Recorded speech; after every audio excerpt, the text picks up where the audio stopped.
Throughout the centuries, human beings have been devising ingenious ways to torture and execute one another. Whether these were used to force a confession for a crime, to punish enemies, or simply to act out sadistic fantasies, torture devices are as old as we are.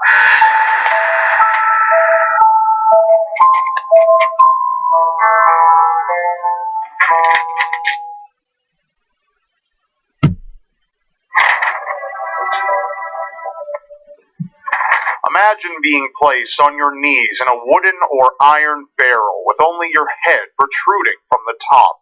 If you think what awaits you is just a long stay in an uncomfortable position, the truth was far worse. You would be given regular meals, but this was not to keep you healthy.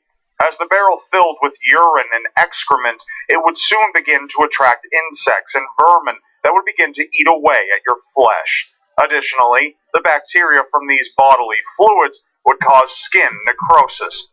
This method of torture was also known as scaphism, or the Spanish mantle. Other forms of scaphism have been used throughout the centuries. An alternate form dates back to the Persians, who would hollow out a tree trunk and place the unfortunate victim inside. The victim would be naked with just the extremities protruding. Then the victim would be slathered with milk and honey, giving special attention to the eyes, mouth, and genital region. Afterward, the victim would be left in the sun or floating on a stagnant body of water. As vermin and insects would begin to feast on the body, death would occur as a result of blood loss and septic shock. Death by scaphism could last days. Picture yourself being hung upside down by your feet. Your hands are tied behind you, and the weight of your own body and blood flowing to your head makes it difficult to scream as you see the saw about to sink in to your flesh. You cannot struggle or beg for mercy, even as the metal teeth carve into the soft flesh between your thighs. Then comes the sawing of bone and cartilage. You pray for a fast death, but most of the blood has gone to your head, so blood loss is minimal, and the saw has yet to reach a vital organ. Your death will be slow and excruciating, and through the delirium of pain you can hear the sound of cheering.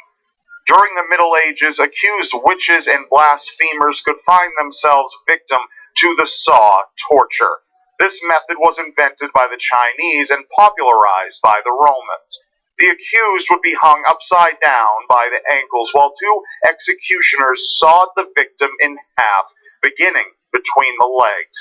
The upside-down position ensured that blood would pool in the victim's head, slowing the bleeding process and therefore delaying death. It is rumored that the Emperor Caligula particularly enjoyed watching these deaths while he ate, remarking that the suffering of the victims enhanced the flavor of his meals. Most remarkably, death by sawing was a quiet one, as the position and motion of the saw through the pelvic bone inhibited the victim's ability to scream.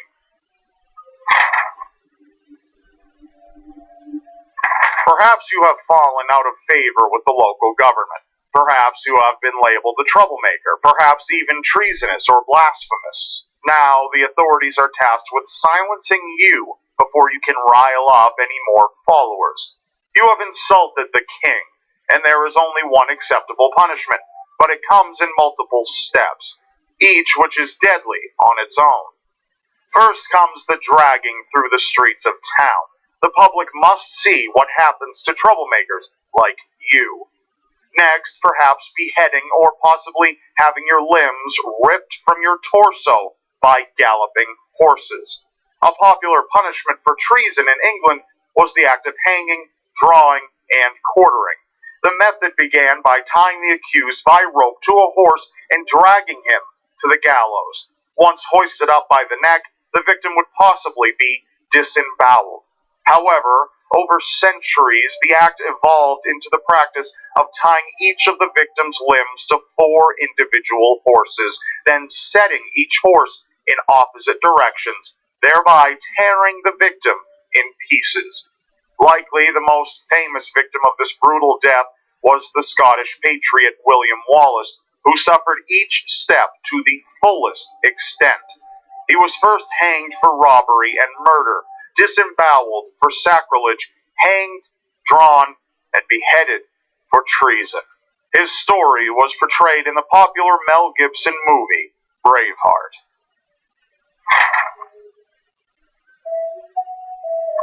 This one goes out to the ladies. Have you been accused of adultery, perhaps witchcraft, or simply just stating your opinion when it would have been better suited you hold your tongue? There is a special punishment in store for women who forget their place. In the medieval age, a special device was used to punish homosexuals and women accused of various illicit acts. The device was a pear-shaped probe that would be inserted either rectally or vaginally. Once inserted, the device would be cranked, opening the instrument's sharp pedals. This would internally eviscerate the victim as the device was twisted inside. The instrument came in many convenient sizes, depending on the orifice it was to be used in, including a smaller device meant to be placed in the mouth for blasphemers and liars.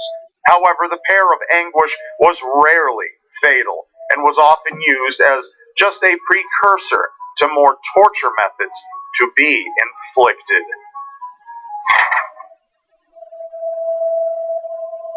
Have you made the uncomfortable mistake of borrowing money from a mob loan shark and now you can't pay? Or perhaps you're a rat? The mafia has a tried and true method for dealing with the likes of you. The act of encasing a victim's feet in cement and tossing them into a body of water to drown has surely been the stuff of fiction. Popularized as a tongue-in-cheek method of doing away with snitches by the American mafia, cement shoes were thought to be purely the invention of crime fiction novelist E.L. Doctorow. However, in May of 2016, the body of 26-year-old Peter Martinez washed ashore. The body was wrapped in plastic bags, and most notably, his feet were encased in cement. Martinez was thought to be a member of a Brooklyn gang, and his murder has yet to be solved. Death by drowning is not often as peaceful and tranquil as it is portrayed in many movies and in television shows. The first instinct is to hold your breath, but as your body and brain starve for oxygen, the urge to inhale becomes too overwhelming, and you will do so involuntarily just before you lose consciousness. As water is sucked into the larynx, your natural gag reflex is triggered, causing a chain reaction of alternating choking and suffocation. Perhaps you'll be one of the lucky ones, and water will fill your lungs quickly, hastening death. Even if your feet were free and not weighted by cement, you would probably be much too weak to swim to the surface. Lower back problems, stiff joints, well, we've got a deal for you. The device is simple to use, but you will need the help of a partner. All you have to do is lay back on a wooden table. Allow your partner or assistant to strap your wrists and ankles, turn the crank, and voila! Your joint pains are cured forever, because they will be non-existent. The rack dates all the way back to ancient Greece. The concept was simple. A victim strapped to a table and bound by the wrists and ankles. Then a wheel would be cranked, activating a system of pulleys and levers, gradually lengthening the table and stretching the victim's body. As more and more strain was put on the victim's joints, they would eventually dislocate. Muscle tissue would tear, and before long the joints would separate entirely. If the torture continued long enough, limbs would be torn completely away from the body. Due to its simplicity, the torture rack was a popular device throughout Europe during the Middle Ages, and was a particular favorite for extracting information from the Knights of Templar. The second Duke of Exeter also fell victim to the torture rack in 1447 within the walls of the Tower of London.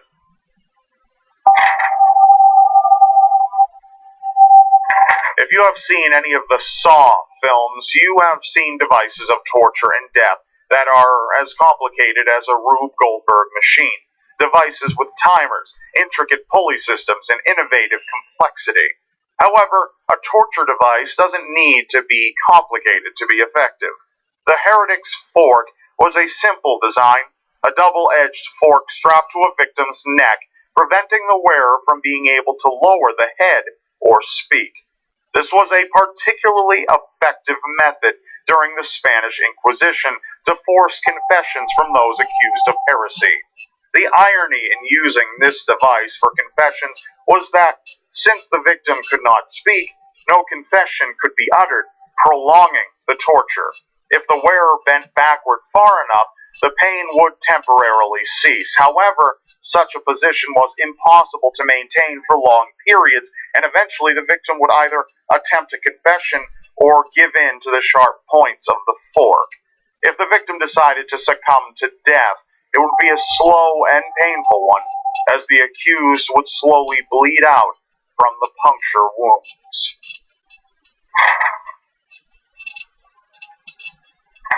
Most of us have seen magicians and performance artists perform the feat of lying on a bed of nails, only to rise again unharmed. While this trick appears impressive, it is reliant on the simple fact that the body's weight is evenly distributed among the points of the nails, making no one point strong enough to penetrate the skin. However, the simply named chair of torture was a completely different matter. A prisoner would be restrained to a wooden chair adorned with up to 1,500 spikes along the back, seat, and armrests. As the sharp points of the spikes buried into the skin, the victim would slowly bleed out, making death slow and excruciating. In some variations of the torture chair, holes were put in the bottom of the chair so that a fire could be placed beneath it, adding another interesting level to the prisoner's torment.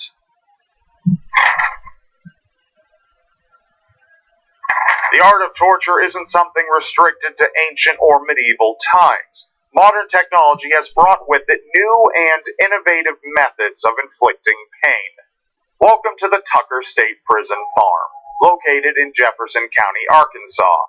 In the early 1960s, this prison had a reputation for subjecting its inmates to various tortures, including beatings, needles placed under the fingernails, and most infamously, the use of the Tucker telephone. This device was constructed from the parts of an old crank-style telephone, giving the device its name. The telephone was connected to two batteries, with electrodes attached to the prisoner's genitals and feet. When the telephone was cranked, electric shocks would be delivered through the prisoner's body. When several shocks were administered in a row, this was dubbed a long-distance call. The device was invented by the prison superintendent, Jim Burton, but was often used by guards and prison doctors who did not know how to use the device properly. This misuse led to prisoners losing consciousness or suffering permanent damage to the genital region. There were even reports of prisoners being driven insane. Tucker State Prison would undergo criminal investigation for its practices, and even though the superintendent, Jim Burton, resigned before investigations were complete, he was sentenced to a $1,000 fine and 1 year of probation.